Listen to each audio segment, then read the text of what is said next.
தமிழக வெற்றிக் கழக தலைவர் விஜயின் வருகையொட்டி திருச்சி மரக்கடை பகுதியில் ஆயிரக்கணக்கான தொண்டர்கள் திரண்டு வருகிறார்கள். கூடுதல் விவரங்களை நம்முடைய செயலர் ராஜேஷ் வழங்க நாம் கேட்கலாம். ராஜேஷ், விஜய் அதிகாரப்பூர்வமா தன்னுடைய மக்கள் சந்திப்பு பயணத்தை இன்று முதல் தொடங்க இருக்கிறாரு. திருச்சி மரக்கடை பகுதியில் தற்போது வரைக்கும் எந்த அளவுக்கு தொண்டர்கள் அங்கு கூடியிருக்கிறாங்க, அந்த பகுதியில் விஜய் எவ்வளவு நேரம் பேச அனுமதி கொடுக்கப்பட்டிருக்கு, கள விவரம் என்னவாக இருக்கு ராஜேஷ்?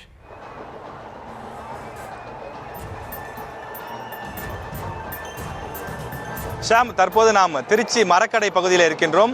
நம் பின்னால் தெரியக்கூடிய இந்த இடத்தில் தான் விஜய் இன்னும் சற்று நேரத்தில் வந்து பேச இருக்கின்றார். தற்போது வரை சுமார் 5000 பேர் இந்த இடத்திலே கூடியிருக்கின்றார்கள். இந்த திருச்சி சுற்று வட்டார மாவட்டங்களிலிருந்து ஆயிரக்கணக்கான தொண்டர்கள் வருவார்கள் என எதிர்பார்க்கப்பட்டது. ஆனால் அவர் அடுத்தடுத்து பெரம்பலூர், அரியலூர் போன்ற மாவட்டங்களுக்கும் செல்கிறார் என்பதனாலே சுற்று வட்டார மாவட்டங்களிலிருந்து அதிகமான தொண்டர்கள் வரவில்லை. திருச்சி, மதுரை போன்ற ஒரு சில மாவட்டங்களிலிருந்து மட்டும்தான் தொண்டர்கள் வந்திருக்கிறார்கள். தற்போது வரை இங்கே குவிந்திருக்கக்கூடிய அந்த தொண்டர்களுடைய எண்ணிக்கை பார்க்கும்போது சுமார் 5000 பேர் இருப்பார்கள். அந்த எண்ணிக்கையில தான் இருக்கின்றது. தொடர்ந்து இங்கே வந்திருக்கக்கூடிய இளைஞர்கள் தங்களுடைய கைகளில் தமிழக வெற்றி கழகத்தினுடைய அந்த கொடியை உயர்த்தி பிடித்து அதனை அசைத்து அவர்கள் ஆரவாரம் செய்து கொண்டிருக்கிறார்கள். விஜய் விஜய் என்றும், தளபதி தளபதி என்றும், டிவிகே டிவிகே என்றும் அவர்கள் கோஷங்களை எழுப்பிக் கொண்டிருக்கிறார்கள். ஒருபுறம் செண்டை மேளம் முழங்கிக் கொண்டிருக்கிறது. விஜய்க்கு வரவேற்பு கொடுப்பதற்காக கலை நிகழ்வுகளுக்கும் ஏற்பாடு செய்யப்பட்டிருக்கிறது. அதாவது மாநாட்டும் மயிலாட்டும் போன்ற சில தமிழ் பாரம்பரிய கலை நிகழ்ச்சிகளுக்கும் இந்த வீதியினுடைய நுழைவாயிலில் என்ட்ரன்ஸ் பகுதியிலே ஏற்பாடுகள் செய்யப்பட்டிருக்கின்றது. நாம் பார்க்கின்றோம், இந்த வீதி முழுவதும் மனித தலைகளாக காட்சியளிப்பதை பார்க்கலாம். இந்த கூட்டத்தில் நாம் உள்ளே சென்று பார்க்கும்போது பெரும்பாலும் 18 வயதிலிருந்து 35 வயது மதிக்கத்தக்க இளைஞர்கள் தான் அதிக அளவில் இருக்கின்றார்கள். இன்னும் சொல்ல போனால் 40 வயதுக்கு மேற்பட்டவர்களை அங்கொன்றும் இங்கொன்றுமாகத்தான் பார்க்க முடிகிறது.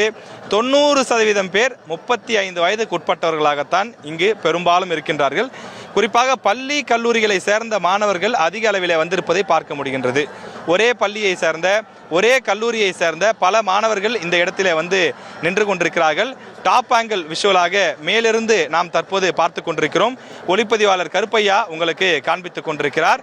அதே போல ஏராளமான பெண்கள் இங்கே வந்திருப்பதையும் பார்க்க முடிகின்றது. அதாவது ஆண்களுக்கு நிகராக பெண் ரசிகைகள் விஜய்க்கு அதிகமாக இருப்பது நமக்கு தெரியும். அப்படி ஏராளமான பெண் ரசிகைகள் இந்த இடத்திலே வந்திருப்பதை பார்க்க முடிகின்றது. அதே போல பள்ளி கல்லூரிகளை சேர்ந்த பெண் பிள்ளைகளுடைய அந்த பெற்றோர்களே அந்த பெண் பிள்ளைகளை அழைத்து வந்திருப்பதையும் பார்க்க முடிகின்றது.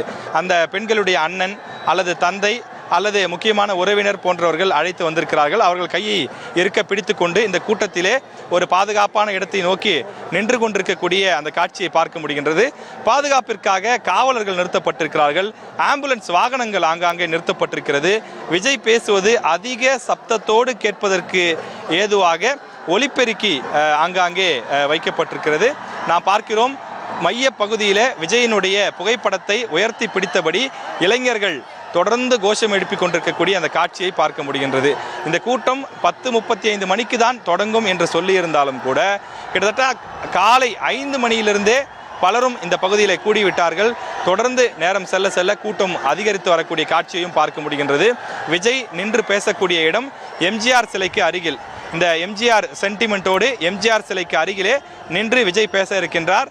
இந்த இடத்தை சுற்றிலும் ஏராளமான பேனர்கள் வைக்கப்பட்டிருக்கிறது. விஜயை வானளவு புகழ்ந்து அடுத்த எதிர்காலம் அவர்தான், அடுத்த தமிழ்நாட்டின் முதல்வர் அவர்தான் என்றெல்லாம் வாசகங்கள் பொறிக்கப்பட்டு விஜயினுடைய அந்த பேனர்கள் வைக்கப்பட்டிருக்கிறது.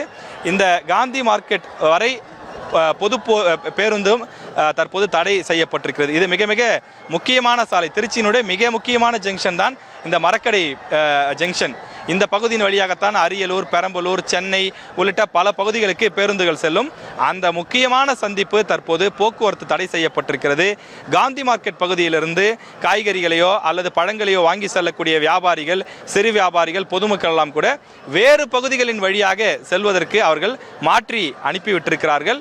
எனவே இந்த பகுதியை முழுவதுமே தற்போது, அதாவது நாம் பார்க்கக்கூடிய இந்த இடத்திலிருந்து 3 பகுதிகளில் சுமார் 300 முதல் 500 மீட்டர் தூரத்திற்கு பொது போக்குவரத்து துண்டிக்கப்பட்டிருக்கிறது. அரசு பேருந்துகளாக இருந்தாலும் தனியார் வாகனங்களாக இருந்தாலும் சில கிலோமீட்டர்கள் சுற்றி செல்ல வேண்டிய சூழல் தற்போது ஏற்பட்டிருக்கிறது. விஜய் பாதுகாப்பாக செல்வதற்கு தமிழக வெற்றி கழகத்தின் சார்பிலும் தொண்டர் படை தயாராக இருக்கிறார்கள். இது தவிர காவலர்களும் பாதுகாப்புகளை கொடுப்பதற்கான அந்த ஏற்பாடுகளை செய்து கொண்டிருக்கிறார்கள். விஜய் இந்த இடத்தில் வந்து நின்று சுமார் 15 நிமிடங்கள் பேசுவார் என்று எதிர்பார்க்கப்படுகின்றது. குறிப்பாக திருச்சியில் நிகழக்கூடிய பல்வேறு சட்டவிரோத பிரச்சனைகள், திருச்சியினுடைய அமைச்சர்கள், அதே போல இங்க இருக்கக்கூடிய சட்டமன்ற உறுப்பினர்கள் ஆகியோர் செய்ய தவறிய விஷயங்கள், இங்கு நடைபெறக்கூடிய குற்றங்கள், இது போன்ற விஷயங்களை எல்லாம் அவர் சுட்டி காண்பித்து பேச இருப்பதாக திருச்சி தமிழக வெற்றி கழகத்தினுடைய நிர்வாகிகள் தெரிவிக்கிறார்கள். அது சம்பந்தமான தகவல்களை அவர்களிடமிருந்து கேட்டு பெற்றிருப்பதாகவும் தலைமையிலிருந்து கேட்டு பெற்றிருப்பதாகவும் சொல்கின்றார்கள். இந்த கூட்டத்திலே ஏராளமான பள்ளி மற்றும் கல்லூரியை சேர்ந்த சிறுவர் சிறுமியர்கள் இருப்பதையும் பார்க்க முடிகின்றது. பெண்கள் கூட்டமும் வந்திருக்கக்கூடிய நிலையில் இந்த வீதி முழுவதும் மனித தலைகளாக தற்போது காட்சியளிக்கிறது.